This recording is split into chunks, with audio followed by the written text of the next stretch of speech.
ओम श्री शक्ति नमः। ओम श्री शक्ति नमः।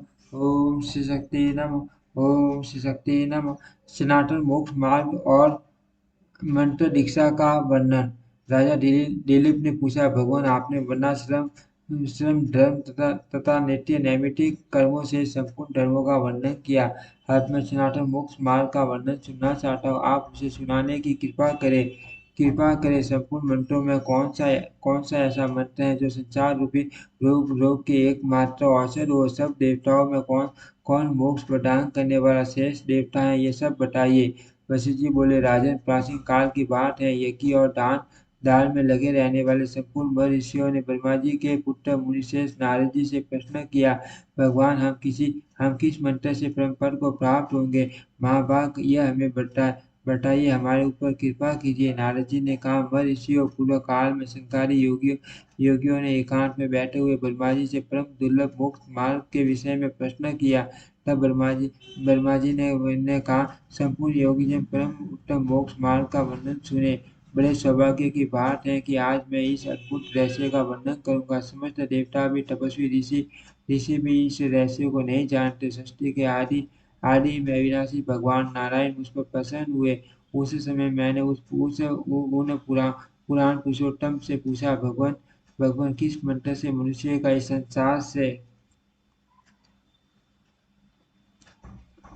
उद्धार होगा, इसको यथार्थ रूप से बतलाइए, इससे सब लोगों का हित होगा। कौन सा ऐसा मंत्र है जो बिना बिना पुरस्करण के ही एक बार उच्चारण करने मात्र से मनुष्य को परम पद प्रदान करता है। श्री भगवान बोले, माँ भाग, आप सब लोगों के हितैषी हो, आपने यह बहुत उत्तम बात पूछी है। तो मैं आपसे वह रहस्य बतलाता हूँ जिसके द्वारा मनुष्य मुझे प्राप्त कर सकते हैं।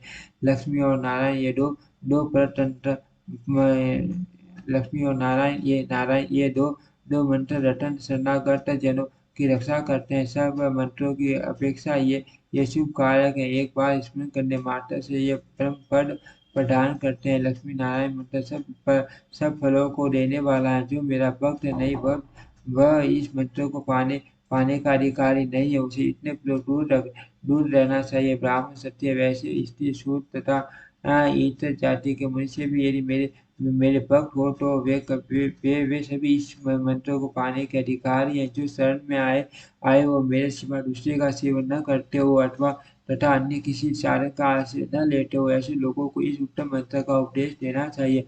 यह सबको शरण देने वाला मंत्र है। एक बार उच्चारण करने पर भी यह आठ प्रा- प्राणियों को प्राणियों को शीघ्र फल प्रदान करने वाला है। आज जिज्ञासु अर्थात ये अथवा ज्ञानी, जो कोई भी एक बार मेरी शरण में आ जाता है, उसे उक्त मंत्र का पूरा फल मिलता है। जो भक्तिहीन, अभिमानी, नास्तिक, कर्तृगण एवं श्रद्धा रहित और सुनने की इच्छा न रखता हो तथा तथा एक वर्ष तक साथ न रह चुका हो, ऐसे मनुष्यों को इस मंत्र का उपदेश नहीं देना चाहिए। जो काम क्रोध से मुक्त और दंभ लोभ से रहित हो तथा अन्य भक्ति योग के द्वारा मेरी सेवा करता हो, उसे विधि पूर्वक इस उत्तम मंत्र का रटन का उपदेश करना उचित है। मेरी आराधना करना, मुझमें समस्त कर्मों का अर्पण करना, अन्य भाव से मेरी शरण में आना, मुझे सब कर्मों का फल अत्यंत विश्वास पूर्वक समर्पित कर देना, मेरे सिवा और किसी साधन पर भरोसा न रखना तथा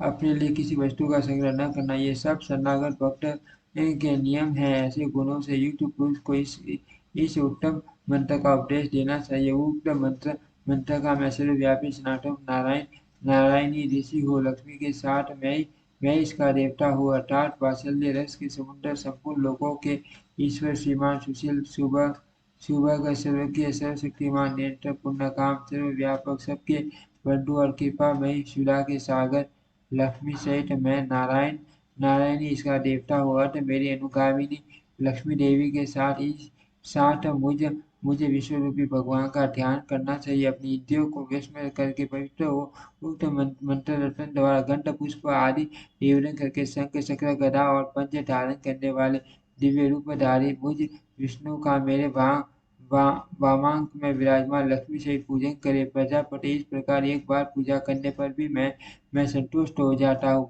ब्राह्मणी ने कहा नाथ, आपने इस उत्तम रहस्य का भली भांति वर्णन किया किया तथा मंत्र रटन के प्रभाव को भी बतलाया, जो मनुष्य को सब प्रकार की सिद्धि का प्रदान करने वाला है। आप संपूर्ण लोगों के पिता गुरु, माता गुरु, स्वामी, सखा, भ्राता, गति, शरण और सूद है। देवेश्वर, मैं तो आपका दास, शिष्य तथा सूद हूँ। अतः दया दया सिंधु, मुझे अपने अपने से अभिन्न बना लीजिए। स्वर्गीय अबा, आप इस समय सब लोगों के हित की इच्छा से उत्तम विधि के साथ मंत्र रटन की दीक्षा का तत्वत वर्णन कीजिए। श्री भगवान बोले, बस सुनो, मैं मंत्र दीक्षा की उत्तम विधि बतलाता हूँ। मेरे आश्रय की सिद्धि के लिए पहले आचार्य की शरण ले।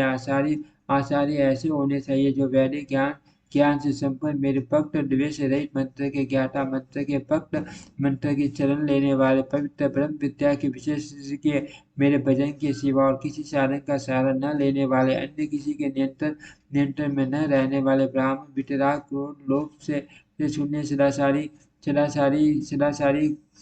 की शिक्षा देने वाले,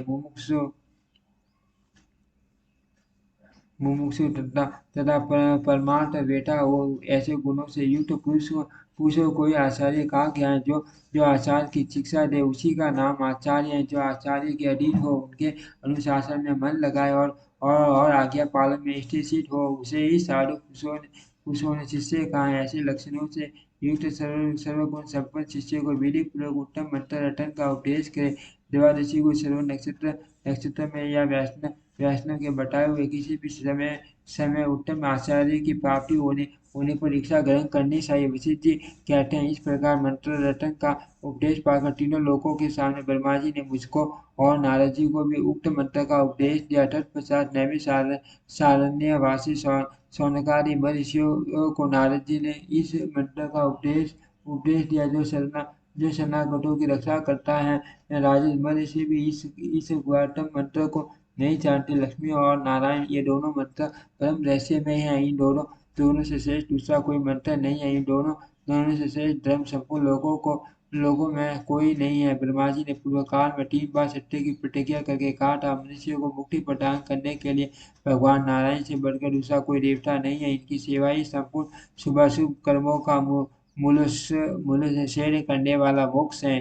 ओम श्री शक्ति नमः। ओम श्री शक्ति नमः। ओम श्री शक्ति नमः।